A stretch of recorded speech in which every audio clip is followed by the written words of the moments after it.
Et je vous propose de commencer avec un chant qui sera diffusé par la sœur Clotilde. Et après quoi, nous allons prier. Mais nous allons commencer ce moment en louange et le sabbat va bientôt arriver. Donc, je vous propose de commencer doucement ce moment.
Amen. Amen. Avec la certitude que Jésus est avec nous, qui sommes réunis pour le louer, pour apprendre de sa parole, je vais demander à la sœur Annie de nous conduire en prière.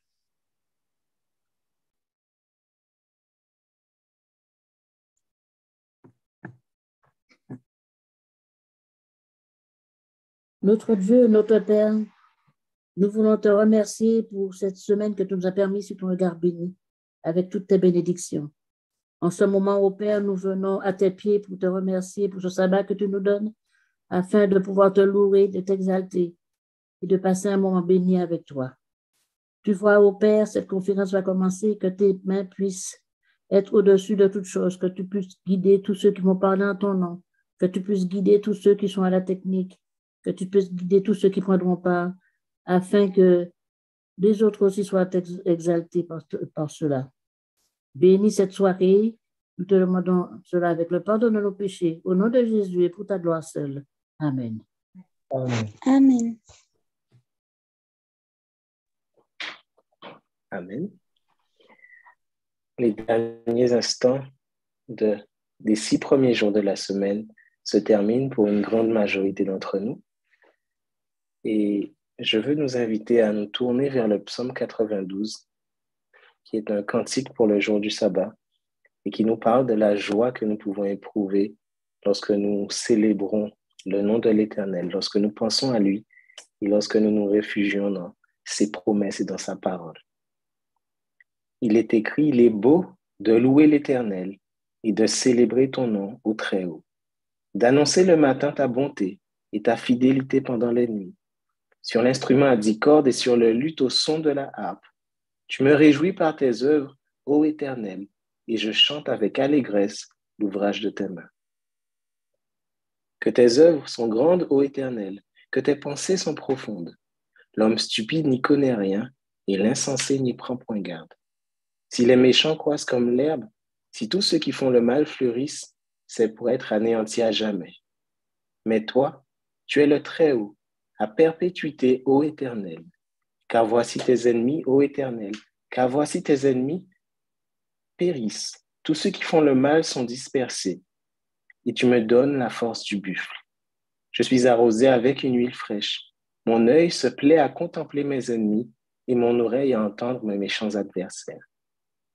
Les justes croissent comme le palmier, ils s'élèvent comme le cèdre du Liban. Plantés dans la maison de l'Éternel, ils prospèrent dans les parvis de notre Dieu. Ils portent encore des fruits dans la vieillesse, ils sont pleins de sève et verdoyants, pour faire connaître que l'Éternel est juste. Il est mon rocher, et il n'y a point en lui d'iniquité. Amen. Puissions-nous être de ceux-là, de ceux qui se confient en l'Éternel, de ceux qui voient ses bontés et de ceux qui seront avec lui pour toujours. Nous sommes réunis pour une occasion spéciale. Nous allons voir pendant un mois l'histoire de notre Église, comment Dieu a guidé le mouvement adventiste, comment il a pris soin de son message et comment il continue encore aujourd'hui à prendre soin de ses enfants et comment il veut mener jusqu'aux derniers instants de ce monde et même pendant l'éternité son Église. Et pour commencer ce moment, nous avons avec nous le frère Étienne qui travaille pour l'œuvre au Canada. Nous avons la joie, le plaisir de l'avoir avec nous ici ce soir. Il est même en France et donc je veux lui souhaiter la bienvenue d'une manière toute spéciale. Bienvenue mon frère. Merci beaucoup, frère Josué. Alors effectivement, je suis ici pour ce soir pour environ 2 semaines. Donc, c'est une grande grâce de pouvoir être là et de vous voir, même si c'est par Zoom. J'espère pour la plupart demain à l'église. Merci Seigneur. Je veux aussi souhaiter la bienvenue à nos fidèles membres qui sont là avec nous, avec ceux qui sont intéressés, qui nous suivent très régulièrement, avec nos amis qui sont peut-être là pour la première fois aujourd'hui. Et je prie que Dieu puisse vous bénir, que l'Esprit Saint soit avec nous, qu'il puisse inspirer mon frère Étienne et que chacun d'entre nous puissions ressortir enrichis par ces instants. Bien, mon frère, si tu es prêt, je te laisse la parole et je nous invite à noter nos questions si nous en avons dans le chat ou alors sur un bout de papier.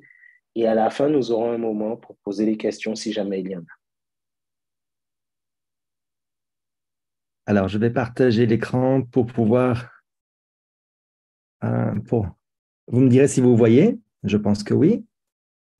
Oui.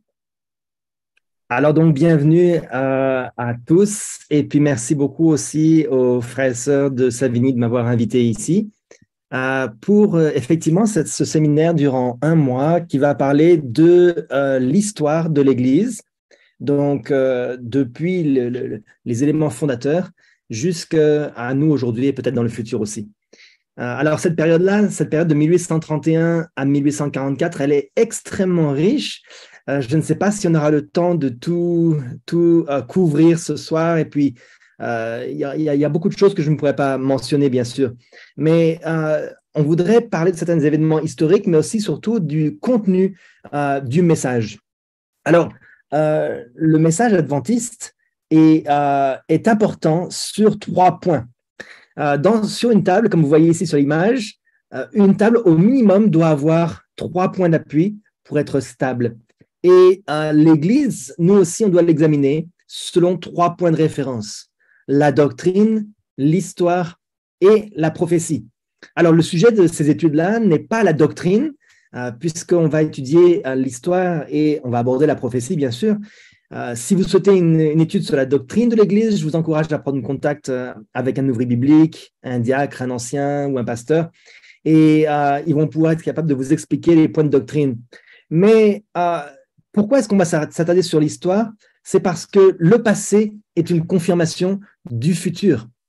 Comme il est dit dans Ecclésiaste 1, verset 9, il est dit « Ce qui a été, c'est ce qui sera, et ce qui s'est fait, c'est ce qui se fera. Il n'y a rien de nouveau sous le soleil. » Donc, si on comprend finalement l'histoire de l'Église dans le passé, eh bien, on va apprendre à ne pas commettre les mêmes erreurs et on va pouvoir avancer dans le futur. Alors, pourquoi c'est important l'histoire? Si on regarde dans un livre qui n'existe pas en français, mais de Sir White, toutes les citations que je vais faire ici sont de Sir White, sauf si c'est précisé. Il est dit « L'histoire sainte était l'une des études des écoles des prophètes. Le récit des relations qu'il a entretenues avec les nations a permis de suivre les traces de Jéhovah. C'est ainsi qu'aujourd'hui, nous devons étudier les relations de Dieu avec les nations de la terre. Donc, c'est important de voir l'histoire et la manière dont Dieu a travaillé. Et aussi, il est dit, nous devons voir dans l'histoire l'accomplissement des prophéties. Étudier l'action de la providence dans les grands mouvements de réforme et comprendre la progression des événements dans le rassemblement des nations pour le conflit final de la grande controverse. Alors, quand il est parlé des mouvements de réforme, on parle de tous les mouvements de réforme de manière générale, c'est-à-dire le mouvement protestant, le mouvement adventiste et bien sûr aussi le mouvement de réforme. Tous ces mouvements-là sont mentionnés dans l'histoire et dans la prophétie. Alors, dans quel ordre ces points sont présentés? Souvent, on parle de la doctrine en premier. Les gens viennent nous voir et ils nous disent « Mais en quoi est-ce que vous croyez ?» Puis ensuite, on va questionner l'histoire. Quand on a plus d'informations sur la doctrine, eh bien, on nous pose la question « D'où venez-vous » Et des fois, ça pourrait être l'inverse. Et souvent, la prophétie n'est pas toujours abordée. On l'ignore un petit peu. On ne se rend pas compte que tous les mouvements et on va dire de religieux qui sont légitimes ont été prophétisés par Dieu. Et si on ne mentionne pas la prophétie, de nombreuses questions peuvent être posées, telles que pas de nouvelles organisations. Donc, beaucoup d'adventistes nous disent « Ah, il ne peut pas y avoir de nouvelles organisations, ce n'est pas possible, on est la 8e église. » Donc, la réforme doit avoir lieu à l'intérieur de l'église adventiste. Ou bien il justifie les problèmes qu'il pourrait y avoir dans l'église en disant « Ah, mais les pécheurs seront criblés, c'est eux qui vont s'en aller, nous on va rester. » Et comme je disais, pas de 8e église. En fait, toutes ces questions-là ont à voir avec la prophétie. Donc, c'est important d'étudier l'histoire en relation avec la prophétie. En réalité, le mouvement adventiste, il est basé sur la prophétie. Si on regarde bien en 1844, qu'est-ce qui s'est passé? Ils ont compris ce qu'était Apocalypse 12, verset 17. Il est dit « Le dragon fut irrité contre la femme, il s'en alla faire la guerre au reste de sa postérité, à ceux qui gardent les commandements de Dieu et qui ont le témoignage de Jésus. » Donc, le témoignage de Jésus, ils l'ont compris, ils l'ont reçu, ils l'ont accepté, et le mouvement adventiste a été fondé sur des révélations prophétiques. On le sait, le témoignage de Jésus, ce n'est nul autre que l'esprit de la prophétie. Donc, les esprits des prophètes étaient ceux qui ont inspiré l'Église. Alors, beaucoup de gens cherchent à se joindre à l'Église sans forcément comprendre qu'est-ce que c'est que l'Église de Dieu? Qu'est-ce que c'est que l'Église adventiste du 7e jour, mouvement de réforme pour nous? Qu'est-ce que c'est que cette Église-là? Ils se joignent peut-être par amitié avec certaines personnes, ou peut-être par habitude, ou par nostalgie. Nous voulons nous joindre à l'Église avec compréhension. Comme il est dit dans Éphésiens 4, verset 14, afin que nous ne soyons plus des enfants flottants et emportés à tout vent de doctrine. Donc, c'est très important à nouveau, comme je le disais, de bien comprendre nos racines. Et je suis vraiment heureux d'avoir un mois complet sur ces choses-là. Je vous encourage d'ailleurs durant la semaine à ne pas laisser ces choses de côté, mais à plutôt étudier pour vous-même. Faites des recherches sur l'histoire de l'Église et vous allez trouver des informations complémentaires qui vont vous être utiles. Alors, si on regarde un petit peu l'histoire de l'Église depuis 1833 jusqu'à 1844, 1831 aussi, on va voir que l'Église, ou l'histoire de l'Église s'est déroulée en 3 phases, qui sont les 3 messages angéliques. Alors, à nouveau, je ne vais pas avoir la prétention de répondre à toutes les questions sur les 3 messages angéliques. Ça serait impossible dans le laps de temps qui nous est confié. Mais le premier message angélique a été prêché dans un but bien spécial. D'abord, quelle est l'intention de Dieu avec nous, finalement, avec le monde, avec les gens qui sont dans le monde? L'objectif de Dieu, c'est de révéler à tous qui il est, qu'il les aime et qu'il va revenir bientôt. Et la prophétie et l'histoire nous montrent qu'il a utilisé toutes sortes de moyens pour avertir les gens de sa venue. Et particulièrement, les événements qui ont eu lieu avant l'époque adventiste, c'était ces événements-là que l'on connaît. Le tremblement de terre de Lisbonne, le jour obscur et la chute des étoiles. Donc, c'était 3 événements qui avaient été donnés pour que, dans le monde entier, les gens puissent se réveiller et puissent réaliser que la fin est proche. Et sans entrer dans les détails à nouveau, mais on le sait que ça a eu un impact assez important. Donc, le tremblement de terre de Lisbonne, c'était plutôt en Europe. L'Europe avait été avertie. Puis, le jour obscur et la chute des étoiles, c'était plutôt aux États-Unis. Alors, pourquoi il y a beaucoup de choses qui se sont passées aux États-Unis? C'est parce que on sait que malheureusement, l'Europe ne suivait plus vraiment la volonté de Dieu. Et le peuple fidèle de Dieu s'était déplacé depuis l'Europe, était allé dans la nouvelle, le nouveau monde, pour se réfugier par rapport à la persécution religieuse. Donc, il y a eu des signes en Europe, il y a eu des signes aux États-Unis, mais finalement, ça a eu une répercussion mondiale.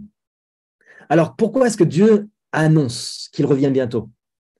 Parce que l'Église n'était pas dans une situation idéale. Si on regarde des citations de la tragédie des siècles, ici j'ai utilisé la version anglaise parce que certaines fois les traductions ne sont pas forcément idéales. Alors voilà comment était la situation de l'Église au début du XIXe siècle. Il est dit, mais comme l'esprit d'humilité et de dévotion de l'Église avait fait place à l'orgueil et au formalisme, l'amour pour le Christ et la foi en sa venue s'étaient refroidis. Absorbé par la mondanité et la recherche du plaisir, celui qui se disait peuple de Dieu était aveugle aux instructions du Sauveur concernant les signes de son apparition. Donc, qui était l'Église au début du XIXe siècle, avant le mouvement adventiste? Eh bien, c'était les protestants qui n'avaient pas rejeté le message. C'était tous ceux qui faisaient au mieux de leur connaissance pour suivre Dieu.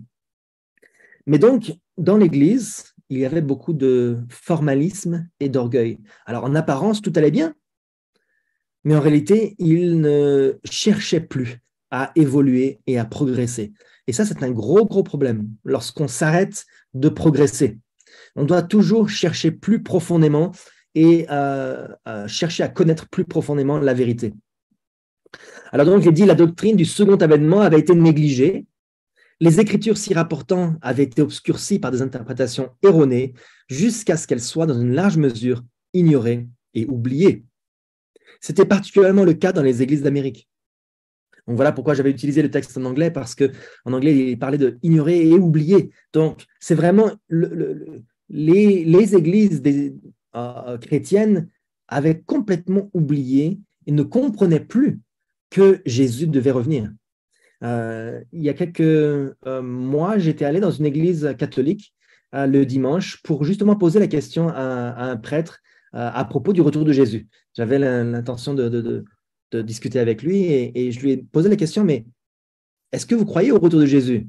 Il m'a dit oui. Je lui ai dit, mais comment est-ce que vous expliquez ça? Puisque les catholiques pensent que quand on meurt, on va directement au ciel. Alors, qu'est-ce que Jésus vient faire finalement? Pourquoi est-ce qu'il revient? Il va chercher qui? Ah ben, il était relativement confus et il ne savait pas comment expliquer. Il n'avait aucune idée. Et il s'est justifié et puis il a très rapidement mis fin à la discussion. Il a dit qu'il allait devoir partir et puis c'est tout. Donc, il n'avait aucune compréhension. Et beaucoup de chrétiens aussi ne s'attardent pas sur ce sujet-là. Même si certains s'y attardent, ils vont essayer d'avoir des explications qui sont tirées par les cheveux. Ils n'arrivent pas à expliquer réellement c'est ce que Jésus avait dit à propos de son retour. Alors, donc, l'Église était endormie et il y avait besoin donc d'un réveil.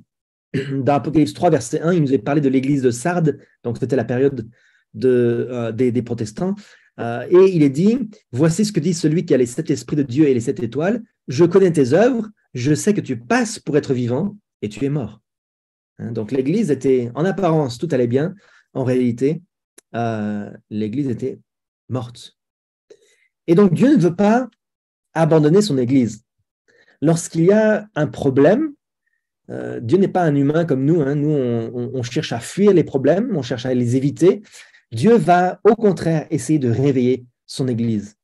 Alors, on voit dans la tragédie des siècles, page 343, il est dit que pour lancer la proclamation du retour de Jésus-Christ, Dieu choisit un simple cultivateur, donc William Miller, au cœur droit et loyal, qui en était venu à douter de l'autorité des Écritures, mais qui désirait sincèrement connaître la vérité. Donc, il va chercher dans les Écritures les raisons de sa foi, parce qu'il se met à douter et il se dit non, c'est pas possible, ce qu'on nous enseigne, c'est pas la vérité, je n'y crois plus. Mais pourtant, quand il voit des accomplissements, des choses qui se produisent dans la Bible, il se dit mais il doit y avoir quelque chose de spécial dans la parole de Dieu. Par contre, les pasteurs ne nous amusent pas dans la vérité. Alors donc, comment est-ce qu'il, et ça c'est très important, comment est-ce qu'il va arriver à comprendre la vérité? Pourquoi c'est important de savoir sa méthode? C'est parce que nous-mêmes, aujourd'hui, on doit la reproduire lorsqu'on cherche toute nouvelle information. Levez la main si vous n'êtes jamais allé sur YouTube pour regarder un sermon sur un sujet que vous ne compreniez pas, qui n'est pas forcément de notre Église, ou bien sur Wikipédia, ou bien sur d'autres sites web. Et malheureusement, très souvent, on va aller chercher, on va chercher les informations un peu à droite et à gauche, et on va être complètement confus à la fin. Pourquoi? Parce que la méthodologie de William Miller était quelque chose qui était vraiment un modèle pour nous. Regardez ce qu'il est dit. Il est dit, s'efforçant d'abandonner toute idée préconçue et se passant de commentaires, donc les commentaires bibliques que d'autres écrivains écrivaient, des pasteurs écrivaient, etc., il se mit à comparer les textes entre eux à l'aide des références marginales et d'une concordance. Donc une référence marginale, c'est quoi? C'est que dans la marge, on va vous dire, eh bien, ce même verset, il va être répété dans Luc, ou bien ce même thème va être mentionné dans Daniel. Donc, il utilisait ces références-là et une concordance.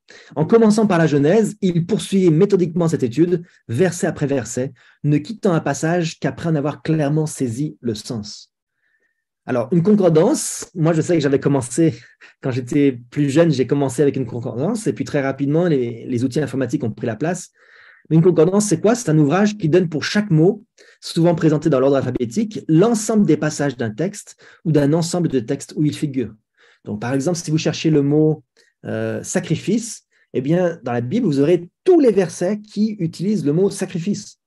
Ou bien, si vous cherchez le mot baptême, vous aurez tous les versets qui vont utiliser le mot baptême. Alors, ça pourrait être baptême, baptisé, baptistère, voilà. Donc, il faut chercher plusieurs mots qui sont dans le même domaine. Mais c'est un livre qui est relativement gros et qui va mentionner tout cela. Aujourd'hui, on peut chercher rapidement avec les outils informatiques, avec un téléphone, avec un ordinateur, on peut rechercher très rapidement dans la Bible et dans l'Esprit de prophétie sur un sujet précis. Donc, c'est important d'utiliser cette même méthode pour conclure quelque chose, de ne pas se limiter à un seul verset, un seul texte et puis en tirer toute une doctrine. Ça, c'est là où on peut malheureusement faire des erreurs. Alors, il est dit, quand un point lui paraissait obscur, il le comparait avec tous les passages pouvant avoir quelque rapport avec le sujet, mais en laissant à chaque mot son sens propre. Dès que son interprétation concordait avec tous les autres passages, il considérait la difficulté comme résolue. C'est ainsi qu'en présence d'un texte difficile à comprendre, il en trouvait l'intelligence dans un autre. Donc, comparer l'écriture avec l'écriture, un peu ici, un peu là. Et c'était la méthode qu'il a utilisée, et c'est comme ça qu'il est arrivé à comprendre la vérité. Et la vérité présente à cette époque-là, c'était le message du premier ange. Donc, dans Apocalypse 14, je vis un autre ange qui volait par le milieu du ciel, ayant un évangile éternel. Donc, c'est l'évangile, ce message. Ce n'est pas autre chose que l'évangile. Mais il voulait l'annoncer aux habitants de la terre, à toute nation, à toute tribu, à toute langue et à tout peuple. Et il disait d'une voix forte, craignez Dieu et donnez-lui gloire, car l'heure de son jugement est venue. Et adorez celui qui a fait le ciel et la terre et la mer et les sources d'eau. Alors, comment est-ce qu'il s'y est pris pour annoncer ce message? Pourquoi est-ce qu'on dit qu'il est le proclamateur du message du premier ange? Une des premières choses qu'il a faites, c'est qu'il a encouragé les gens à craindre Dieu, à revenir à la spiritualité primitive. Dans Psaume 111, verset 10, il est dit « Le commencement de la sagesse, c'est la crainte de l'Éternel.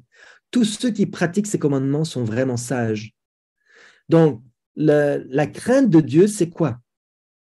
Si on reprend ce verset, la crainte de Dieu, c'est pratiquer ses commandements. Voilà, c'est ça la sagesse. La sagesse, c'est apprendre à obéir à Dieu. Alors, dans les églises protestantes du début du 19e siècle, eh bien, les gens étaient menteurs, tricheurs, voleurs, ils disaient des jurons, ils battaient leurs femmes, mais pourtant ils allaient à l'église. Donc, c'était comme ça un peu de l'hypocrisie. Et William Miller, son message a conquis une grande partie des États-Unis et le reste du monde. Et il encourageait les gens à revenir à la simplicité de l'Évangile, à pratiquer l'obéissance au commandement. Donner-lui gloire. Comment est-ce qu'on donne gloire à Dieu? Très important. Juste la partie soulignée en jaune, il est dit « L'Esprit développe en nous le caractère du Seigneur et fait alors rayonner sa gloire dans la vie de ses disciples. » Donc, comment est-ce qu'on peut donner gloire à Dieu? En ayant le caractère de Jésus en nous. En fait, on adore Dieu. Pourquoi est-ce qu'on adore Dieu? Parce que Dieu est un Dieu créateur. Lorsque William Miller a parlé de cette doctrine, il expliquait que Dieu était un Dieu créateur, qu'il a une autorité sur nous et que la puissance créatrice de Dieu est au-dessus de tous les autres dieux, tous les autres rois, toutes les autres personnes, et que comme il est notre créateur, il veut nous transformer à son image. Et ça, c'est merveilleux. Alors donc, c'est comme ça qu'il travaillait. Et l'heure de son jugement est venue, c'est l'élément principal donc, de son message. Il a compris, à partir de 1831, il a compris les prophéties de Daniel, et en particulier celle de Daniel 8, verset 14. Il me dit 2300 soirs et matins, puis le sanctuaire sera purifié. Donc, William Miller va expliquer les prophéties de Daniel qui vont entourer le retour de Jésus. Et à nouveau, ce n'est pas le sujet de l'étude vraiment aujourd'hui. Pourquoi est-ce qu'il est arrivé à cette étude-là? Les 2300 soirs et matins, ce serait un sujet beaucoup plus long. Mais il va expliquer les prophéties de Daniel et il va annoncer que Jésus reviendra en 1843.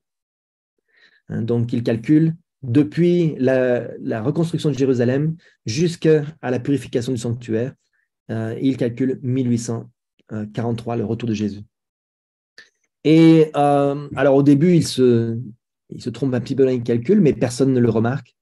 Et malgré la situation du monde telle qu'elle était et de l'Église telle qu'elle était, eh bien, il va arriver à donner son message à partir de 1833. Il va réussir à donner son message dans, au début, quelques petites églises, et puis de plus en plus. J'avais mentionné ça une autre fois. William Miller était quelqu'un qui était très pieux, et il se reposait beaucoup sur Jésus. Il se reposait beaucoup sur la prière. Et c'est lorsque un jour, il a été il recherchait l'aide de Dieu pour comprendre les prophéties. Il est allé dans un bosquet à l'écart de sa maison. Et là, entre les arbres, il priait, il était tranquille, il n'était pas perturbé par ses enfants, sa famille et ses devoirs du quotidien. Et il priait. Et c'est là que Dieu lui a révélé la vérité sur ces prophéties. Alors, j'étais là-bas moi-même, je n'ai pas pensé à mettre des photos ici sur le PowerPoint, mais j'étais moi-même là-bas il y a quelques années et on avait pu constater donc la maison de William Miller et la ferme de William Miller est toujours là, elle est toujours debout, et le bosquet où il priait et l'endroit où ils attendaient le retour de Jésus. Donc sur une petite colline d'où ils pouvaient voir vraiment tous les alentours. Et c'est vraiment impressionnant d'être présent là-bas et de penser que Dieu a travaillé à travers lui pour annoncer l'évangile au monde entier finalement. Hein? Il faut se rappeler que le monde était vraiment hypocrite. Regardez dans Proverbe 28, verset 9, il dit « Si quelqu'un détourne l'oreille pour ne pas écouter la loi, sa prière même est une abomination. » Ça veut dire que si nous comprenons quelque chose, nous sommes convaincus de quelque chose et que nous ne l'annonçons pas, que nous ne le pratiquons pas, eh bien, on est en abomination à l'Éternel. Donc, c'est un message pour nous, hein. Ça je le prends pour moi, hein, personnellement, et je pense que vous aussi, parce que le fait de confier, comment dire, que Dieu nous confie un message, si on l'ignore, eh bien, nous en sommes responsables. Et donc, William Miller, au début, ne voulait pas trop révéler cette compréhension qu'il avait. D'abord, il n'était pas certain que les gens allaient l'accepter, et puis, il n'était pas un prédicateur. Il était simplement infirmier. Donc, aucune éducation formelle, voilà. Donc, il avait un peu peur de comment les gens allaient le recevoir. Et au tout début, il a été invité. Alors, lorsqu'il est rentré du bosquet, il a dit au Seigneur, eh bien, si jamais tu veux que je prêche cette doctrine, eh bien, envoie-moi l'invitation pour prêcher. Et au moment où il rentre du bosquet, un enfant était là, un enfant, un des fils des voisins était là, et il lui a dit que son père était malade ce dimanche-là plutôt. Son père était malade et ne pouvait pas faire le sermon. Il lui a demandé s'il pouvait prêcher dans l'église proche de chez lui. Et donc, il a compris ça comme étant vraiment l'appel de Dieu. Et il s'est mis à prêcher petit à petit dans quelques églises, dans le Vermont, là où il était. Et les gens l'ont écouté. Ils l'ont beaucoup encouragé. Ils ont apprécié ses explications. Des explications qui n'étaient pas simples à comprendre. Mais les gens d'autrefois étaient peut-être plus cultivés que nous parce qu'ils comprenaient, ils avaient une éducation au niveau de l'histoire de cette terre et ils trouvaient ça vraiment formidable. Alors donc, 2 ans plus tard, en 1833, l'Église baptiste dont Miller était membre lui donna une licence de prédicateur. Alors une licence, c'est la permission de prêcher tout simplement. Et il se met à prêcher en tant que pasteur baptiste, mais il se met à prêcher un message qui n'est pas un message qui est réservé aux baptistes, c'est un message qui va être universel. Il va dans toutes les églises qui le reçoivent. Il ne va pas prêcher juste à un seul groupe en étant sectaire, en étant… Non. Ce message-là était pour, rappelez-vous, toutes les nations, tous les peuples, toutes les langues. Donc, il va vraiment prêcher ce message partout où il l'entend. Et il prêche pendant plusieurs années et certains vraiment sont intéressés et commencent à se joindre à lui. Entre autres, il y avait Josiah Hitch, qui était un des étudiants qui s'est associé avec William Miller, et puis il était d'accord avec l'étude des prophéties. Et lui, il a pris une autre direction, et il avait publié une explication du 9e chapitre de l'Apocalypse, où est prédite la chute de l'Empire ottoman. Et donc, en 1838, il publie son livre en disant l'Empire ottoman, donc les Turcs, vont être renversés en août 1840. Ils vont perdre tout pouvoir. Alors aujourd'hui, on pourrait dire, bon, l'Empire turc, pour nous, on ne voit pas vraiment l'importance, mais il faut se rendre compte que l'Empire turc contrôlait une immense partie depuis les Balkans, les États de l'Est européens, bien sûr la Turquie, mais la Grèce, enfin le Moyen-Orient, il contrôlait une partie gigantesque, jusqu'aux portes de l'Autriche. Et donc l'Empire turc devait être renversé. Il n'y avait aucun signe de cela. Donc, 2 ans avant, Josiah-Litch publie ça, grâce à l'étude des prophéties, grâce à William Miller et ce qu'il avait étudié. Et à l'époque spécifiée, la Turquie, par ses ambassadeurs, acceptait la protection des puissances européennes et se plaçait ainsi sous la tutelle des nations chrétiennes, alors qu'ils étaient musulmans. Cet événement accomplissait exactement la prédiction. Quand la chose fut connue, des foules furent convaincues de l'exactitude des principes d'interprétation adoptés par Miller et ses collaborateurs, ce qui donna au mouvement adventiste une impulsion merveilleuse. Donc, de nombreuses personnes ont vu l'accomplissement des prophéties devant leurs yeux, quelque chose auquel ils ne pouvaient pas s'attendre, qui s'accomplit devant leurs yeux, la prophétie s'accomplit. Et ça a été la conséquence de cela. Il y a eu plusieurs résultats. Un résultat, c'était qu'il y a eu un grand réveil. Il est dit, la prophétie du 14e chapitre de l'Apocalypse annonce un grand réveil religieux consécutif à la proclamation du prochain retour du Christ. Et effectivement, il y a eu un grand réveil religieux dans beaucoup d'églises. Le message de William Miller était un message qui n'était pas contre les spécificités de chaque église, donc il l'acceptait. Et surtout, beaucoup de gens se disaient, mais oui, c'est vrai, Jésus doit revenir bientôt. On n'avait jamais compris ça. Et donc, ils se sont mis à se détacher de leurs péchés et à se préparer pour le retour de Jésus. La deuxième chose, c'est que ce message a amené un test.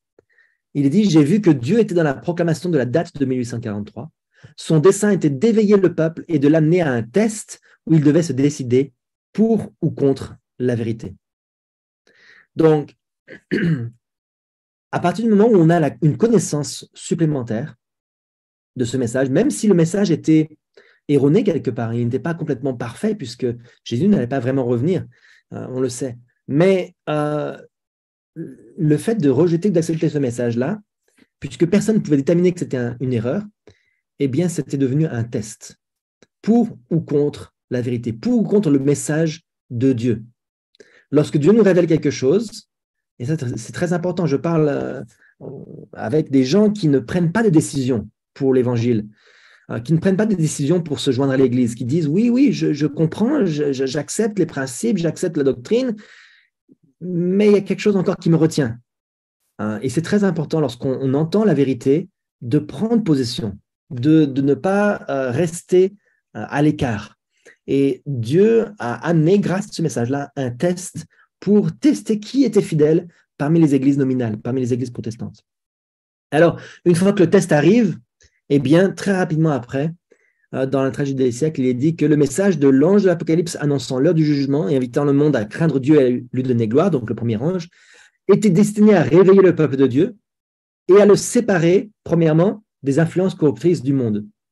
Okay? Donc, premièrement, Dieu, dans sa grâce, veut un peuple qui se prépare, qui soit transformé. Donc, il l'incite à sortir du monde. Si les églises avaient accepté cet avertissement, elles auraient banni de leur sein les péchés qui les séparaient du ciel. Si elles avaient reçu ce message en toute sincérité, si elles s'étaient humiliées devant Dieu et préparées à subsister devant sa face, l'esprit et la puissance d'en haut se seraient manifestés au milieu d'elles. Elles seraient revenues à l'unité, à la foi et à l'amour du temps des apôtres, alors que les croyants n'étaient qu'un cœur et qu'une âme, qu'ils annonçaient la parole de Dieu avec assurance et que le Seigneur ajoutait chaque jour à l'Église ceux qui étaient sauvés. Donc ça aurait été formidable. Si les églises protestantes étaient revenues dans l'état primitif de l'Église primitive, ça aurait été merveilleux et Dieu n'aurait peut-être même pas eu besoin de donner ce deuxième message et ce troisième message angélique à d'autres personnes. Il l'aurait donné probablement dans les églises protestantes. Malheureusement, les églises n'ont pas accepté ça, on va le voir tout à l'heure. Alors, donc, nous, notre objectif, c'est ça aussi, réfléchissons à nous-mêmes. On ne va pas seulement pointer le doigt sur les autres, parce que les autres ils ont échoué, mais nous aussi, nous pouvons échouer. Si nous ne nous séparons pas du monde, on peut avoir le même désappointement et passer à côté du test que Dieu a pour nous. Alors, si on continue toujours dans la tragédie des siècles, il est dit « Bien des gens convaincus de l'exactitude des arguments tirés de la prophétie sacrifiaient volonté leurs idées préconçues et embrassaient la vérité. Des pasteurs, abandonnant leur vue sectaire et leurs sentiments personnels, renonçaient à leur salaire et à leur église pour seconder ceux qui proclamaient la venue de Jésus. Et ça, franchement, ce n'est pas facile. Pour qu'un pasteur puisse accepter de comprendre qu'il s'était trompé, d'abord, premièrement, ça demande beaucoup d'humilité. Et franchement, félicitations pour ces pasteurs-là. Non seulement cela, mais aussi leur salaire. Parce qu'il faut comprendre que quitter ou annoncer la vérité, pour eux, c'était renoncer à leur salaire, à leur travail, à leur métier. Et ce n'est pas facile. Moi, j'ai toujours dit, si jamais l'Église allait être corrompue et allait tomber, ce n'est pas l'Église mon employeur. Mon employeur, c'est Dieu. L'Église, c'est seulement eux qui me payent. Mais mon employeur, c'est Dieu. Donc, ils ont renoncé à leur salaire, ils ont quitté leur Église et ils sont sortis pour proclamer la venue de Jésus. Et non seulement les pasteurs, mais regardez, il dit, comme le nombre des pasteurs qui acceptaient ce message était relativement restreint, ce dernier fut surtout confié à des laïcs, des fermiers qui quittaient leurs champs, des artisans leurs outils, des négociants leurs marchandises et des hommes de carrière libérale leur profession. Mais le nombre de ces ouvriers restait bien insuffisant. Donc, imaginez si seulement le même esprit pouvait se réveiller aujourd'hui. Des gens de l'Église, des simples membres, on ne parle pas de pasteurs, non, des simples membres qui disaient « j'en ai assez, je travaille pour le monde ne m'apporte rien, à part le salaire pour vivre, pour survivre, mais ce n'est pas ça qui compte. Je travaille pour des incroyants, je veux donner au monde et aux gens la bonne nouvelle du salut, je veux amener les gens au ciel. » Ça, c'est quelque chose il faudrait se réveiller aujourd'hui. Il faudrait avoir le même esprit que ces gens-là autrefois. Et ils n'hésitaient pas à tout sacrifier et à marcher par la foi. Et ce n'est pas seulement parce qu'ils croyaient que Jésus allait revenir. Non, c'était des gens de carrière qui, quelques années auparavant, décidaient de se lancer à corps perdu dans la prédication de ce message. Alors, il est dit, jusqu'à la partie qui est soulignée en jaune au début, là, il est dit le témoignage simple, direct et convaincant des Écritures, accompagné de la puissance du Saint-Esprit, était irrésistible. Des chrétiens de nom, sortant de leur fausse sécurité, confessaient leur tiédeur, leur mondanité, leur incrédulité, leur orgueil et leur égoïsme. Ils demandaient avec larmes « Que faut-il que je fasse pour être sauvé ?» Est-ce que vous sauriez répondre à cette question, frères et sœurs ? L'ensemble, tous, parmi vous.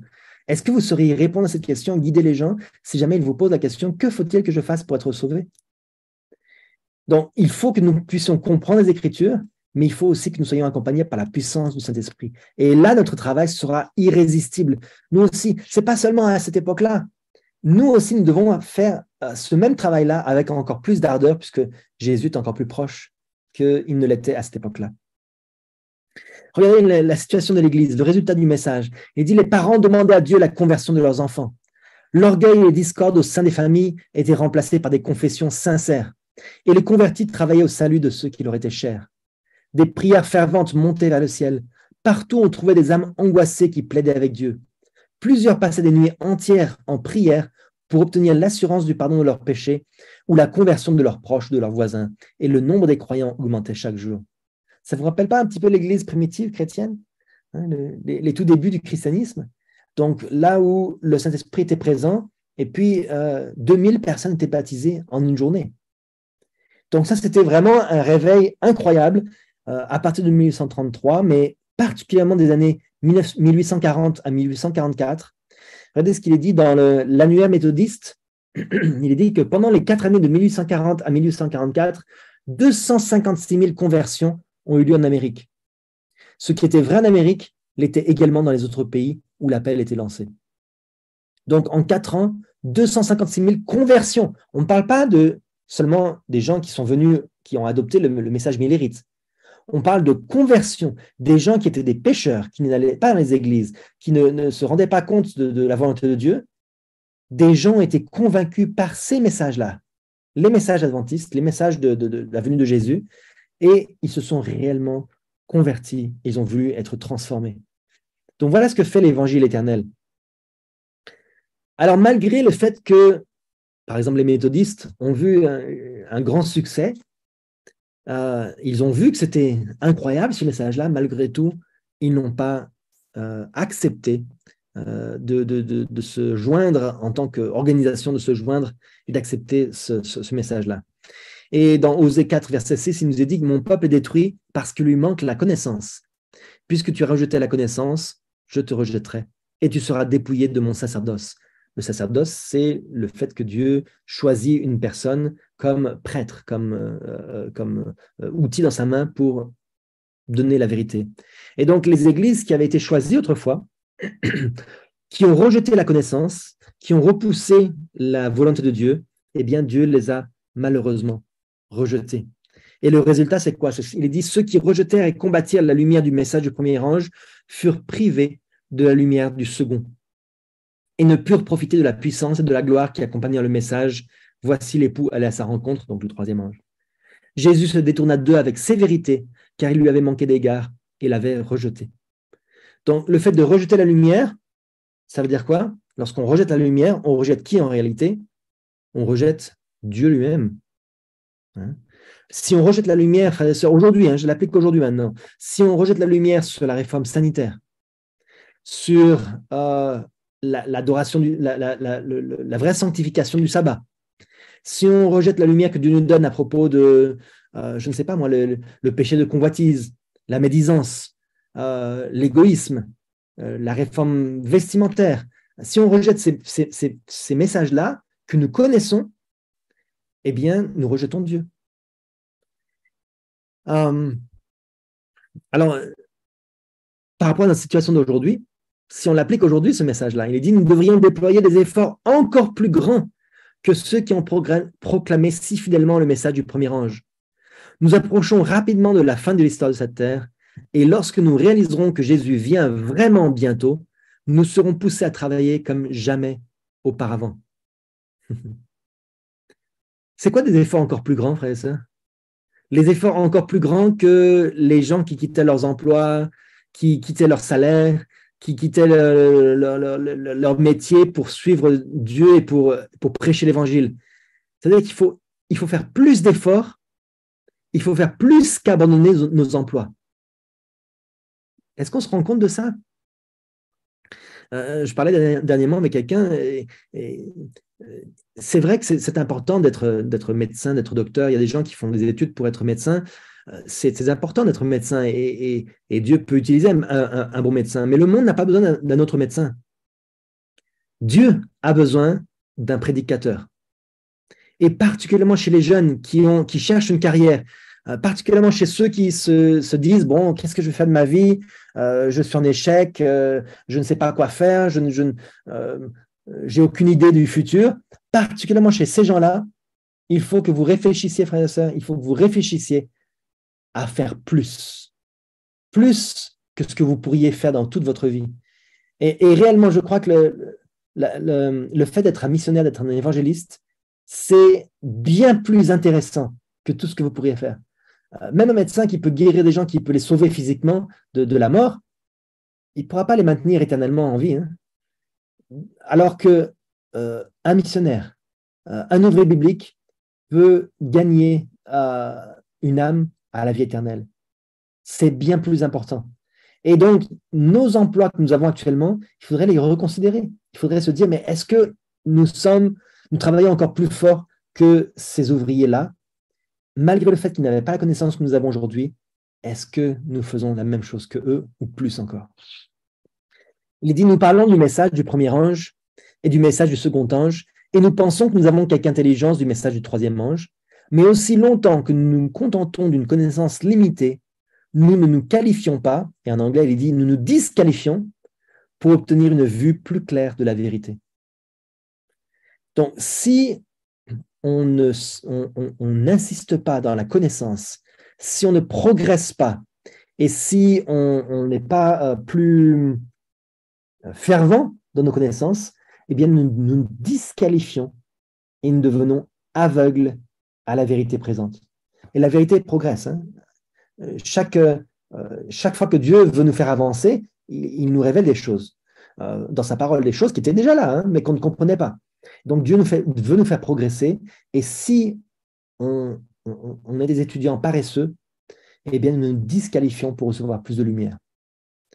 Alors, concernant donc la progression, donc le message du premier ange qui était prêché jusqu'en 1844, je vais simplement avancer sur certains points. Je ne vais pas mentionner tous les points, hein, seulement certains points clés par rapport au message du deuxième ange. Donc, puisque les églises primitives, les églises plutôt protestantes avaient rejeté Dieu, eh bien, Dieu va aussi les rejeter.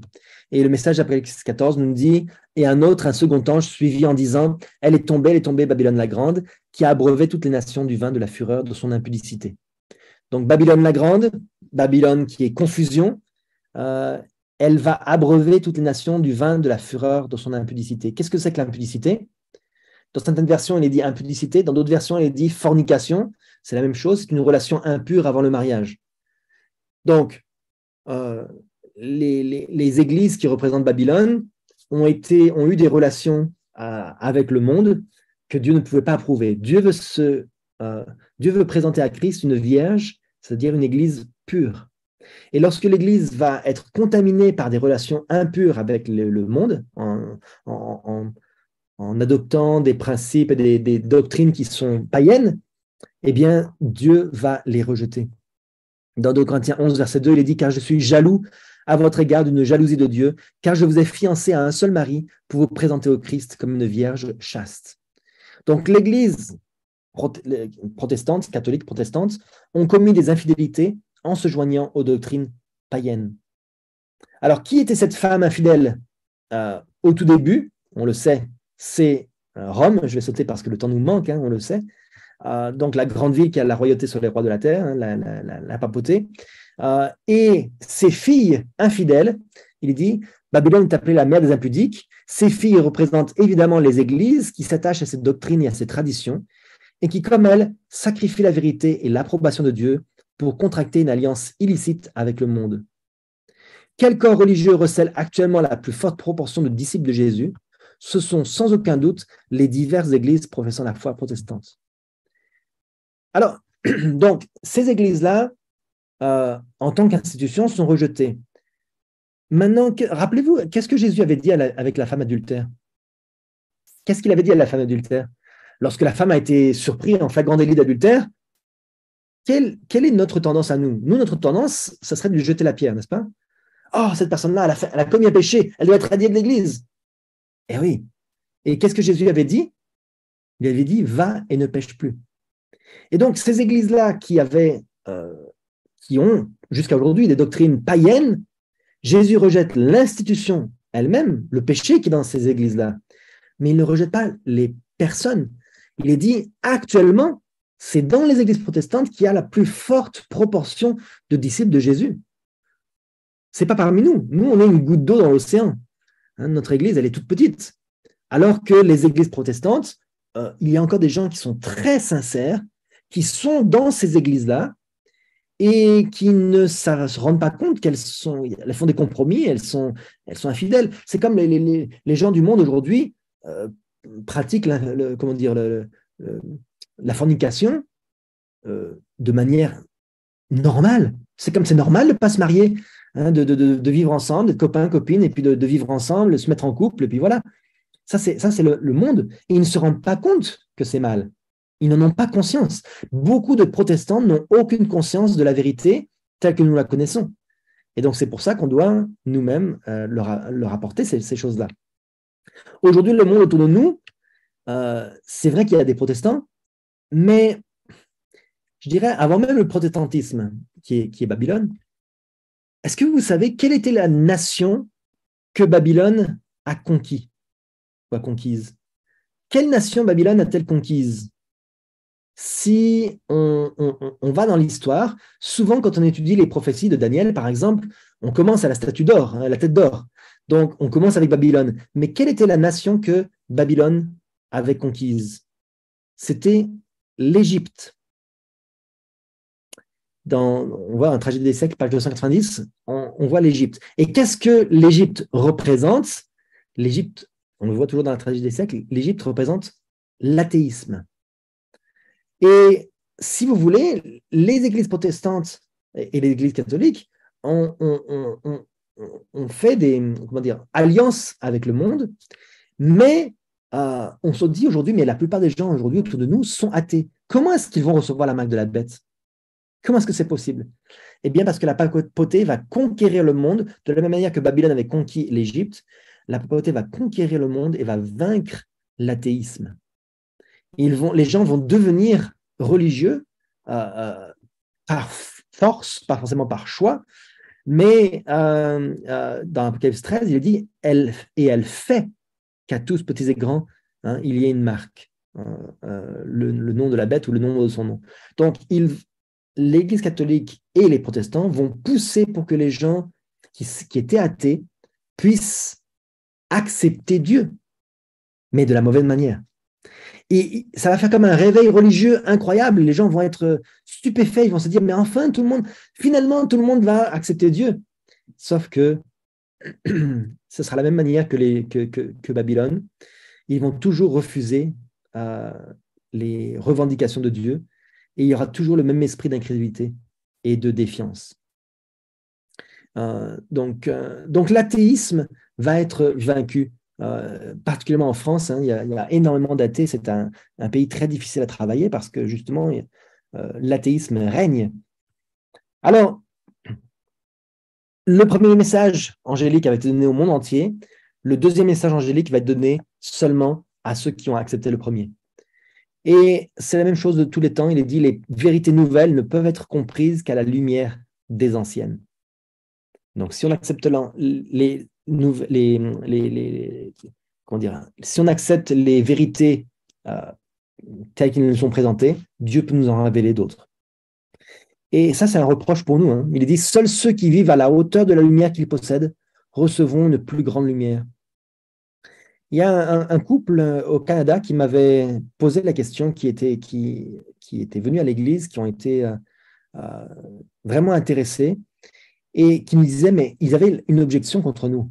Ils disaient, mais comment ça se fait que depuis 1925, depuis le début de notre existence, comment ça se fait qu'on ne reçoive pas de nouvelles lumières? Les adventistes avaient reçu de nouvelles lumières, bon, par la suite, depuis cette époque-là, ils n'en ont pas reçu eux non plus, mais nous non plus. Pourquoi?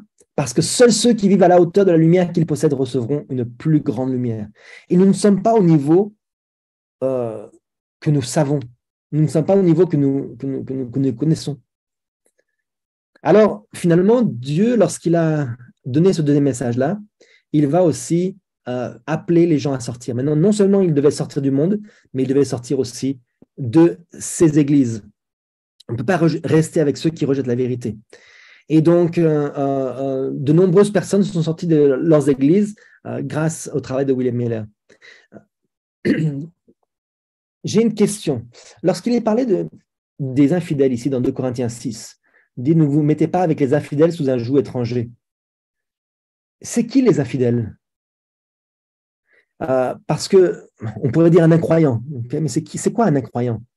Qu'est-ce que c'est qu'un incroyant? Parce que beaucoup de gens me disent « Oh, ben, je vais me marier avec quelqu'un, il est chrétien ». Est-ce qu'un chrétien est un incroyant et un infidèle? Oui ou non? Regardez ce qu'il est dit dans le Témoignage pour l'Église, volume 2, par rapport justement aux relations matrimoniales. Il est dit « Même si le compagnon de votre choix était digne sous tous les rapports, ce qu'il n'est pas, il n'a cependant pas accepté la vérité pour notre époque, c'est un incroyant. Et le ciel vous défend de vous unir à lui. Vous ne pouvez sans péril pour votre âme mépriser cette injonction divine, cet ordre divin. Donc pourquoi, qu'est-ce que c'est qu'un incroyant? C'est quelqu'un qui n'a pas accepté la vérité présente. Donc c'est pas seulement un païen qui adore les idoles ou un musulman ou un juif. Non. Un païen, un incroyant, un idolâtre, c'est quelqu'un qui n'a pas accepté la vérité présente. Ça pourrait être même un adventiste. Ça pourrait être même quelqu'un de la Réforme qui n'est pas converti, qui n'a pas accepté la vérité telle que Dieu l'a donnée. Et donc, les gens voyaient que dans leurs églises, une grande partie n'acceptait pas la vérité. Et donc, il est dit, les croyants se trouvèrent ainsi dans une situation des plus embarrassantes. Ils ne tenaient pas à se séparer de leurs églises qu'ils aimaient, Mais quand ils virent qu'on imposait le silence au témoignage de la parole de Dieu et qu'on leur déniait le droit d'étudier la prophétie, ils jugèrent que leur fidélité envers Dieu leur interdisait de se soumettre. Et ne pouvant plus considérer comme Église du Christ, comme colonne et appui de la vérité, une assemblée qui supprimait le libre témoignage de la parole de Dieu, ils s'estimèrent autorisés à se séparer de leurs anciens frères. En conséquence, dans le courant de l'été 1844, 50 000 personnes environ se retiraient de diverses confessions des États-Unis. Donc, de nombreuses personnes ont été converties, comme on l'avait dit, mais parmi ces convertis-là et d'autres, 50 000 personnes environ se sont retirées des différentes églises. Cet appel à sortir lorsque l'institution n'accepte pas les reproches de Dieu, Dieu demande de sortir de ces institutions-là, si l'institution n'est pas capable d'accepter la doctrine. Et ça, c'est pas quelque chose qui est nouveau. Ce principe-là de se séparer d'une organisation qui est infidèle, on la retrouve aussi, je ne vais pas tout le lire, mais on le retrouve aussi au 1er siècle, lorsque l'Église chrétienne est devenue finalement apostate et idolâtre. Ils ont senti qu'ils devaient se séparer et sortir. Et donc, ils sont devenus les différentes organisations, différentes sectes, on peut le dire, même si ça a une mauvaise connotation, mais différentes sectes qui sont sorties de l'Église catholique et qui ont gardé la fidélité à la doctrine. Les albigeois, les vaudois, les cathares, etc. Et donc, ils ont gardé cette doctrine aussi pure que possible dans leur isolement et ils sont sortis. On ne peut pas rester dans une église qui ne prêche pas la vérité, qui ne pratique pas la vérité. C'est vraiment un danger pour nous et pour nos enfants. Alors, avant que les églises chutent complètement, Dieu les appelle. Dans Jean 10, verset 16, il dit « J'ai encore d'autres brebis qui ne sont pas de cette bergerie. Celles-là, il faut que je les amène. Elles entendront ma voix et il y aura un seul troupeau, un seul berger. » Comme disait Jésus, il est la bergerie. L'église de Dieu est la bergerie et son corps. Et dans Revue générale, il est dit « Tous ceux qui croient doivent être rassemblés dans une seule église. » Donc, l'objectif de ces messages-là des 3 anges et de cette période de temps, c'était de sauver les églises. Mais les églises ont rejeté, alors Dieu s'adresse aux individus. C'est le même message qu'Apocalypse chapitre 2.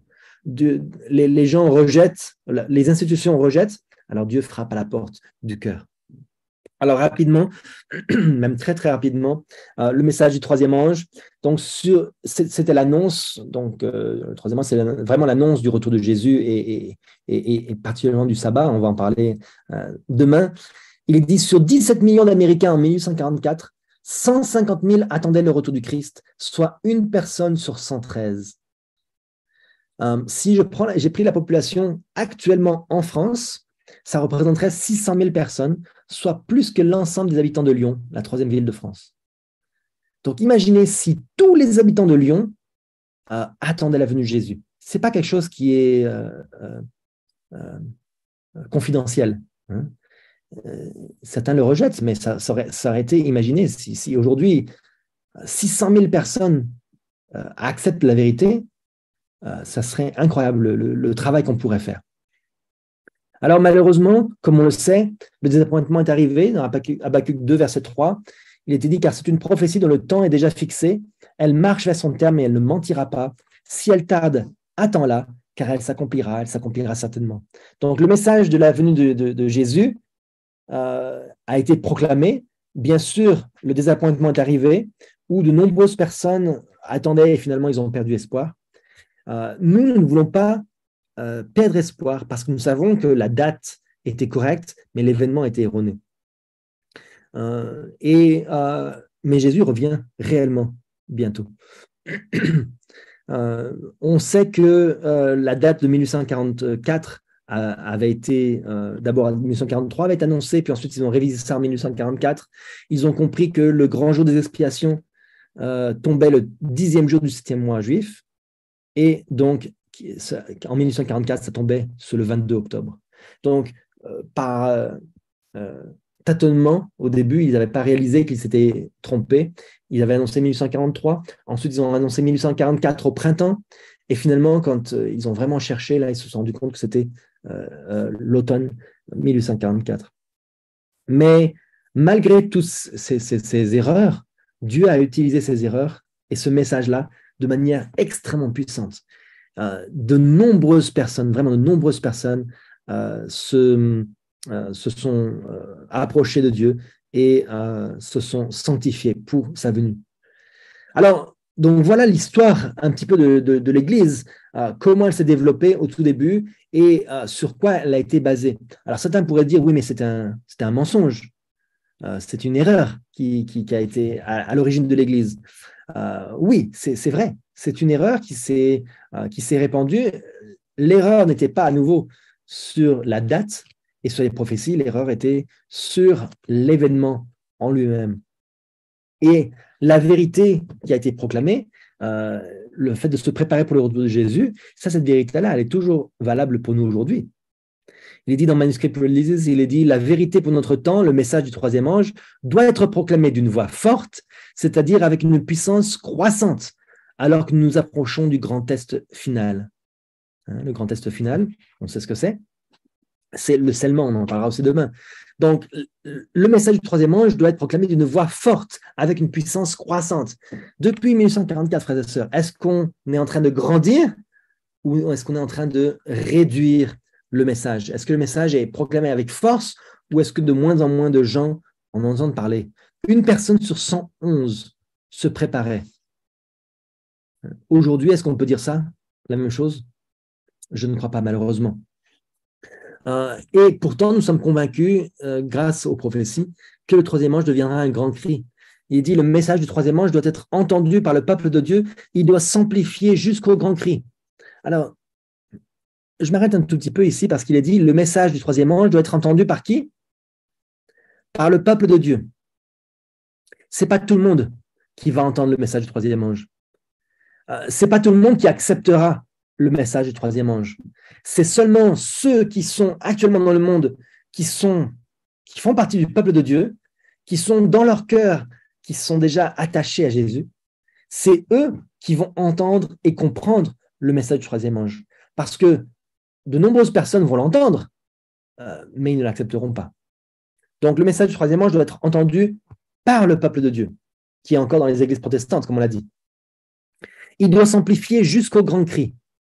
Le Seigneur a fixé le moment où il achèvera son œuvre, mais quand ce moment arrivera-t-il? Lorsque la vérité proclamée pour ces derniers jours sera diffusée pour servir de témoignage à toutes les nations, alors la fin viendra. Si la puissance de Satan peut entrer dans le temple même de Dieu et manipuler les choses à sa guise, le temps de préparation sera prolongé. Alors je crois qu'on est vraiment responsable de cela ici. La puissance de Satan cherche à entrer dans le temple de Dieu, parmi l'Église, parmi nous. Satan cherche à nous captiver, à nous posséder par toutes sortes de moyens et il cherche à nous détourner de la mission que nous avons de proclamer la préparation pour la fin. Et si nous ne sommes pas fidèles et si nous nous laissons détourner par l'ennemi, par sa puissance, par tous les moyens qu'il met en place, eh bien le temps de préparation sera prolongé. Et combien de temps encore est-ce que vous souhaitez avant la venue de Jésus? Je parlais avec frère Albert tout à l'heure et il me disait peut-être qu'il ne va pas connaître le venu de Jésus. Mais moi, je crois que si. Frère Albert, tu vas le voir. Tu vas le voir venir parce que je suis certain et notre objectif, c'est que Jésus revienne durant notre vie. Durant cette génération-là, avant que cette génération disparaisse, il faut que Jésus revienne. Il faut qu'il mette un terme à tous les problèmes, tous les crimes et les choses qui se passent dans le monde aujourd'hui. Et il faut que nous-mêmes, nous arrêtions de nous laisser séduire par la puissance de Satan. On ne se rend pas compte à quel point on est esclave de Satan. Je ne vais pas rentrer dans les détails, mais la technologie, la musique mondaine, les films mondains, les jeux, toutes sortes d'addictions, toutes sortes de préoccupations qui n'ont aucune importance. Il faudrait lâcher toutes ces choses-là et nous consacrer à 100% pour l'Évangile. Et c'est comme ça, si une armée d'ouvriers, pas seulement les pasteurs, parce que les pasteurs étaient très peu nombreux à avoir accepté la vérité, mais une armée de laïcs, une armée d'ouvriers qui se joint aux pasteurs et ensemble, on travaille tous, là, Jésus peut vraiment revenir. Voilà notre objectif. Voilà pourquoi nous ne devons pas retarder la venue du Seigneur.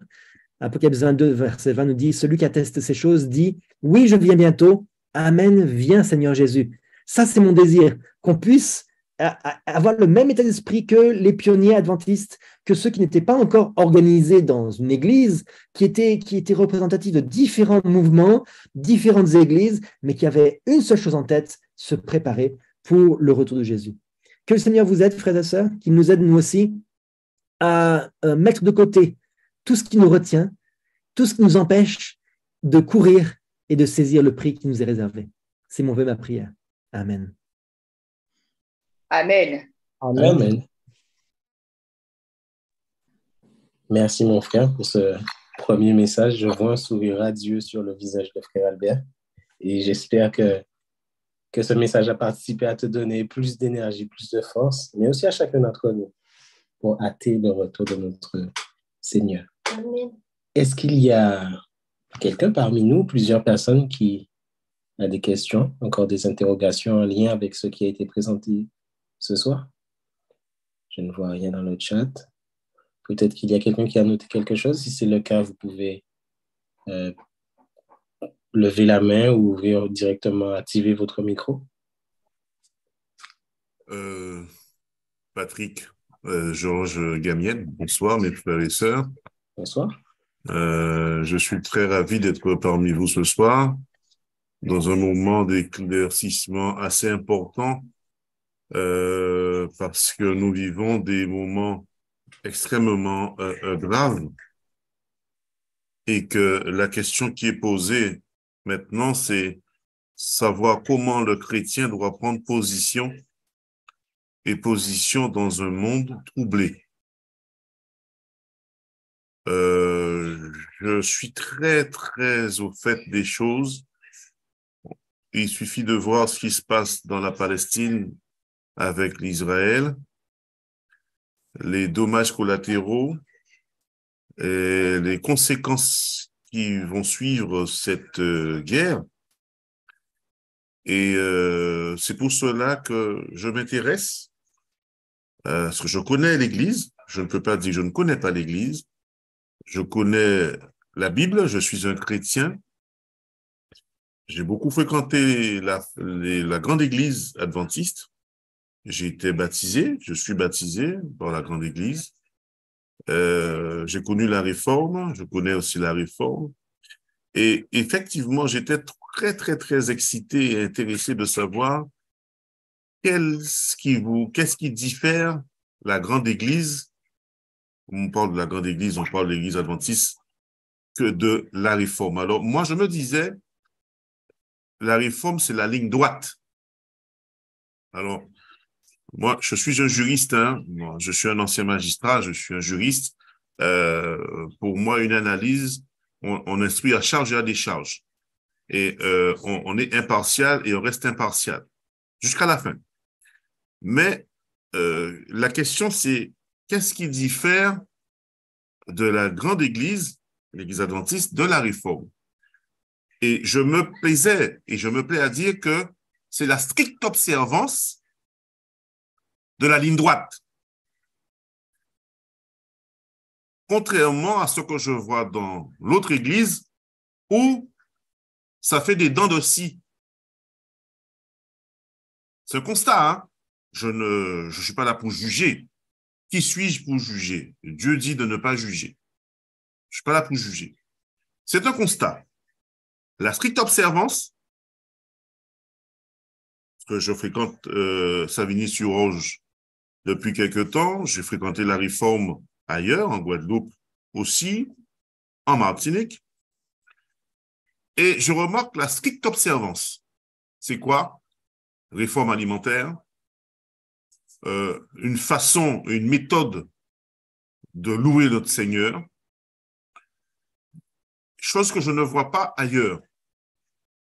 Je vois ailleurs plutôt une dérive, si je peux dire ça ainsi, une dérive qui me semble pour moi un problème parce que je me dis que je ne peux pas comprendre que le Christ, il a dû déplacer son chandelier. Quid? Je dis bien, je ne suis pas là pour me juger, mais je remarque qu'on est en train on est sur un fonctionnement de dents de scie de l'autre côté. Et au niveau de la réforme, de ce que je peux comprendre de la réforme, parce que si vous n'êtes pas ensemble, c'est parce qu'il y a quelque chose qui diffère. Il y a un problème, il y a un delta quelque part. Et lorsque je vous ai écouté, cher pasteur, vous avez fait l'historique de la réforme, ça vient de quoi? Parce qu'il y a eu un déclenchement, il y a eu quelque chose qui s'est passé. Je remarque que vous faites très, très allusion à la méthodologie d'Ellen White. Est-ce que c'est ce qu'on appelle la stricte observance, la ligne droite, que d'autres prennent comme ils veulent? Ils font des sauces avec des sauces végétariennes, des sauces barbecue, des sauces algériennes, des sauces, toutes sortes de sauces, du colombo, sauce de curry, comme on le veut, lorsqu'on a envie, lorsque ça nous arrange, et lorsque ça ne nous arrange pas. Et vous, la stricte observance, c'est-à-dire que nous descendons dans la ligne droite. Je suis comme ça, je suis un militaire, je suis officier de militaire. Alors, moi, c'est comme ça. Alors, est-ce que c'est ça qui fait partie de la mouvance de la réforme, ou c'est l'une des composantes de la réforme, ou est-ce que c'est la base de la scission et qui a créé la réforme? Voilà, j'en ai dit pour le moment, je ne vais pas monopoliser la parole, parce que je ne suis pas le seul bavard. Je suis très bavard, hein, des fois, mais là, il fallait éclaircir les choses, parce que pour moi, c'est important. S'il y a réforme, pour moi, lorsqu'il y a réforme, c'est quelque chose qui ne va pas. On ne peut pas être marqué comme les autres. On ne peut pas être marqué au fer chaud comme les autres. S'il y a la religion juive est marquée par l'étoile de David, l'étoile de Salomon. Contrairement à d'autres, l'Égypte qui est basée sur le côté mystique. Je pense que le pasteur a compris ce que je voulais dire. Oui, je pense comprendre. Donc, si vous me permettez de répondre, je pense que comme on l'avait dit au tout début, il y a trois éléments qu'on doit considérer. On doit considérer l'histoire, la doctrine et la prophétie. Et sur ces trois éléments, je vous encourage à assister aux autres réunions qui vont avoir lieu du programme. Sur ces trois éléments, il y a des points qui sont clairs, qui montrent le fait qu'effectivement, le chandelier a été transféré de ceux qui l'ont négligé à ceux qui l'ont, on va dire, élevé.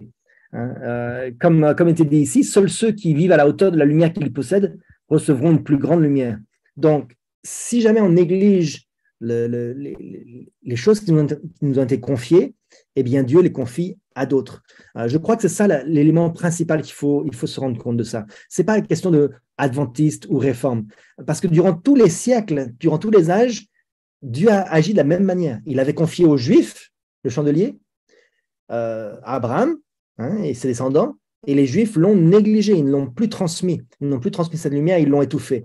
Alors Dieu s'est suscité un autre peuple, les premiers chrétiens. Puis les premiers chrétiens l'ont corrompu cette lumière, ils l'ont étouffée. Et à chaque fois, les protestants ont repris le flambeau. Et puis, c'est pareil, ils l'ont aussi étouffé. Aujourd'hui, ils sont confus. Les adventistes ont eu une lumière extraordinaire, merveilleuse, bien plus grande que tous les autres peuples jusqu'à présent. Mais je ne veux pas les accuser parce que on peut se retrouver dans la même situation nous aussi. Ils n'ont pas... Comment dire, ils n'ont pas couru avec cette lumière. Ils ont pris certains aspects de cette lumière, ils ont fait leur cheval de bataille, le sabbat en particulier, l'explication des prophéties, et encore, et c'est tout. Et au-delà de ça, les choses qui étaient inconvénientes, les choses qui étaient difficiles à accepter, qui demandaient des sacrifices, eh bien, ils les laissent de côté. Et donc, c'est pour ça que Dieu se choisit un peuple qui va être fidèle, qui va prendre ce flambeau et qui va courir avec ça, et qui va agir et qui va éclairer la terre. Et on peut être rejeté nous aussi si on prend cette lumière qu'on a et la connaissance que l'on a et qu'on la met sous un boisseau. Donc, il faut faire très attention de ne pas prétendre qu'une organisation est seule et unique détentrice de la lumière. Donc, je crois qu'aujourd'hui, le mouvement de réforme a cette lumière, mais si elle la cache, Dieu peut tout à fait se saisir d'un autre peuple et puis dire ben, c'est fini pour vous. Donc, il faut faire très attention avec. C'est pour ça que je n'aime pas parler des dénominations. Moi, je parle toujours du peuple de Dieu, ceux qui se joignent au peuple de Dieu. Bien sûr, Dieu nous rassemble dans une église, dans une structure, mais la raison pour laquelle on est une structure, c'est pour mieux travailler. C'est pas pour une autre raison. Amen. Merci, mon frère. Est-ce qu'il y a une autre question? J'avais une question. Bonsoir à tous. Ça fait plaisir de voir Étienne. Je ne l'ai pas revu depuis fort longtemps. Et de vous tous, mais il y a des personnes, des têtes que je vois régulièrement, d'autres que je ne vois pas. Mais là, c'était par rapport à, je crois, c'était William Miller, qui a été baptiste. Et après, il est parti annoncer le message à tout le monde. Aujourd'hui, comment dire ça? Aujourd'hui, qu'est-ce que nous devons faire? Comment nous devons voir cette personne qui est devenue pasteur et qui a annoncé comment on appelle ça? La bonne nouvelle à tous? Parce que nous, on est entre nous, on fait les sabbats, on fait les cultes et tout ça entre nous, et les autres personnes voient que le témoignage. Comment faire? Parce qu'on dit que l'Éternel nous dit qu'il faut qu'on annonce la parole à tout le monde. Comment faire dans ces choses-là pour que on puisse annoncer la parole à toute chose sans renier la doctrine? C'est ça qui est très, très important. Effectivement, si on est entre nous seulement, on fait comme les Juifs. On va être entre nous et puis on est notre propre organisation et puis entre nous, on s'auto-congratule et puis voilà. Non, l'objectif, c'est d'annoncer à tous. Et il faut qu'on ait des plans qui soient mis en place pour agir. Et le message n'est pas le même face au public qu'on a. Pour les mondains, complètement mondains, le message qu'on doit annoncer, ce n'est pas le troisième. Il faut commencer par le premier.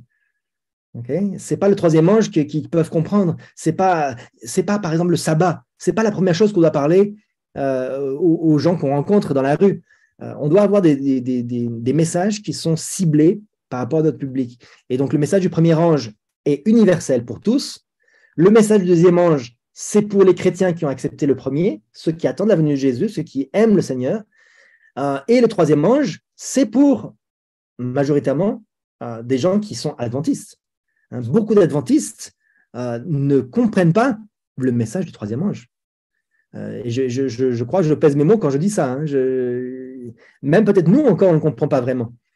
Donc, c'est très important de cibler correctement et de faire des campagnes d'évangélisation pour le monde. On ne doit pas attendre que les gens viennent frapper à notre porte parce qu'ils ont vu notre église sur Google, quoi. C'est pas ça le travail missionnaire. C'est pas comme ça qu'on peut faire rayonner la lumière. Donc, ce n'est pas suffisant. Alors, je crois que partout où on est, on doit avoir beaucoup plus de gens qui, justement, quittent leurs emplois, qui se consacrent au ministère. Là où il y a un ouvrier, il devrait y en avoir 100. L'Esprit prophétique nous le dit. Donc, regardez, par exemple, j'ai senti l'appel de Dieu pour partir du Canada. Ça fait à peu près 7-8 mois qu'on a reçu l'appel de Dieu pour partir en Polynésie française. Donc, on va quitter le Canada au début de l'année prochaine pour aller en Polynésie. Et on cherchait justement un remplaçant pour l'Église de Montréal. Parce que l'Église de Montréal se développe, il y a plein de nouveaux membres, il y a l'Église de Québec qui vient juste d'ouvrir il y a quelques mois, donc il y a 2 mois à peu près. Donc, ils ont 7 membres, ça commence tout juste, il faut que quelqu'un vienne remplacer. Et bien, on a toujours encore du mal pour trouver un remplaçant, quelqu'un qui puisse prendre la place et continuer le travail, ne serait-ce que continuer les petits efforts qui ont été faits. Mais imaginez si tous les membres quittaient leurs emplois et commençaient à travailler pour Dieu, à quel point on pourrait réussir des choses. Donc, ça, c'est la suggestion que je vous fais, de réfléchir à ça, parce que, bon, vous pouvez peut-être travailler à temps partiel pour survivre, pour subvenir à vos besoins, mais est-ce qu'on a vraiment besoin de tout le confort qu'on a actuellement? si on réfléchit sérieusement. Donc, bon, c'est l'encouragement que je voudrais vous faire. Alors, c'est ça, il faut penser comment est-ce qu'on peut faire pour répandre l'Évangile. Et ce n'est pas en restant chez nous, les bras croisés, en se rassemblant entre nous qu'on peut arriver à quelque chose. Amen. Amen. Merci, mon frère.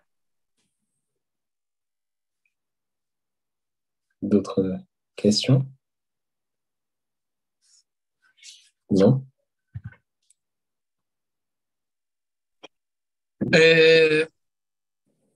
Bonsoir. Bonsoir, frère. Oui, bonsoir. Ça coupe un peu de ton côté, donc je ne sais pas si on va pouvoir t'entendre.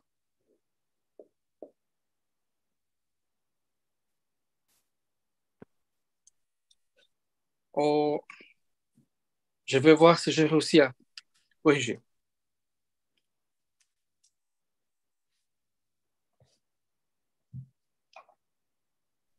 Bon, en tout Oui. cas, Oui, un point allô? positif. Ça va Oui, maintenant? ça va mieux.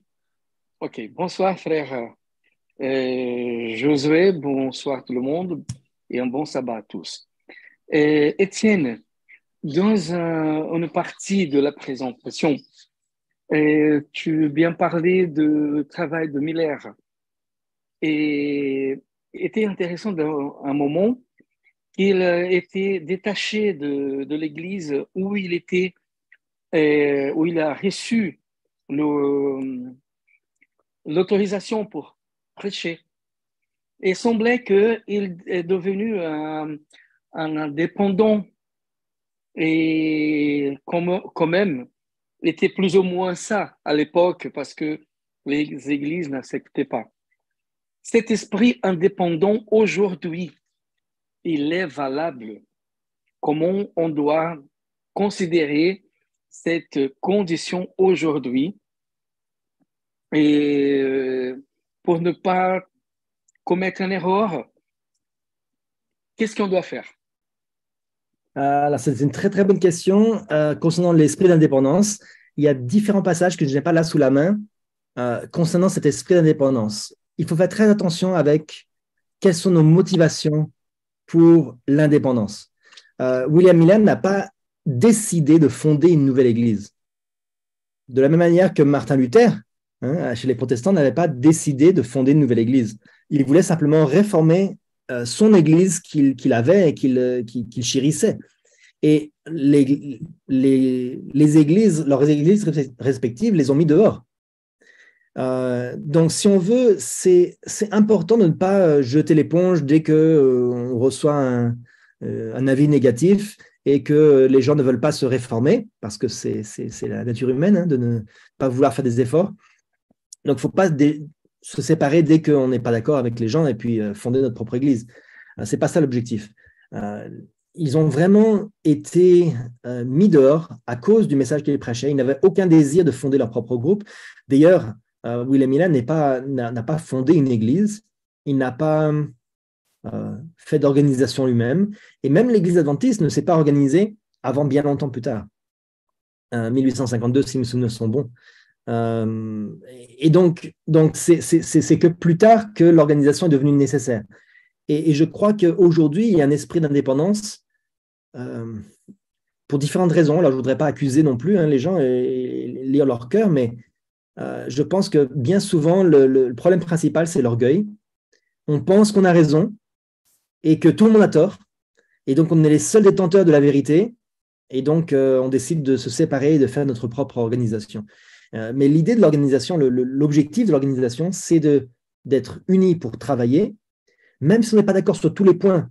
Forcément, les points de doctrine, on doit être d'accord, mais on n'est pas obligé d'être d'accord sur toutes les méthodes, les objectifs, on n'est pas obligé d'être tout le temps d'accord. Mais on doit travailler ensemble et s'unir. Jésus disait qu'il y aura une seule bergerie. Il y a un seul troupeau qui va travailler ensemble. Même s'il y a des brebis qui ne sont pas encore dans cette bergerie-là, elles vont rejoindre. Donc, l'objectif de Dieu, ce n'est pas de se séparer. L'objectif de Dieu, c'est de rassembler au sein d'un troupeau, au sein de la bergerie. Et si des gens quittent la bergerie, hein, c'est pas William Miller qui a quitté l'Église, c'est l'Église qui l'a quitté. Okay? C'était lui qui avait la lumière. Et l'Église l'a rejeté, et donc en rejetant ce message-là, c'est l'Église qui a rejeté Christ. On l'a vu tout à l'heure. Donc, il faut faire attention de ne pas avoir cet esprit d'indépendance, cet esprit d'orgueil et de prétendre avoir toute la connaissance. Ça pourrait être un autre sujet d'étude, les principes de séparation. Pourquoi est-ce que c'est légitime et quand est-ce que c'est légitime de se séparer? Pour quelles raisons? Parce que ce n'est pas toutes les raisons qui sont valables. Alors, j'espère que ça répond à la question.